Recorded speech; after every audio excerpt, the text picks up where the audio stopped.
लातूर जिल्ह्यात शुक्रवारी रात्री 9 ते 10 वाजताच्या सुमारास लातूर औसा तुळजापूर महामार्गावर BMW कारचा भीषण अपघात झाला. अपघातात कारमधील 4 जण जागीच ठार झाले आहेत, तर 2 जण गंभीर जखमी झाले आहेत.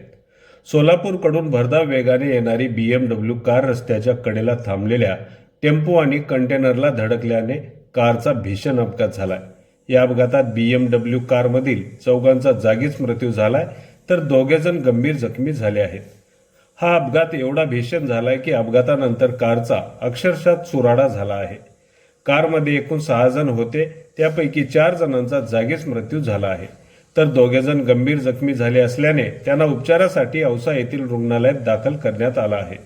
या अपघातात शुभम शेषराव पाटील, किशन रामलिंग साळुंके, आब्बासाहेब साळुंके आणि धनराज काशीनाथ जाधव या 4 जागीच मृत्यू झाला आहे, तर जयहिंद विलास जाधव व विनायक श्रीकांत हे 2 जण गंभीर जखमी झाले आहेत. दरम्यान अपघाताची माहिती मिळताच औसा पोलिसांनी घटनास्थळी धाव घेत घटनास्थळाचा पंचनामा केला आहे. मात्र हा अपघात एवढा भीषण झाला आहे की BMW कारच्या धडकेने लाकडाने भरलेला उभा असलेला कंटेनर जाग्यावरच पलटी झाला आहे.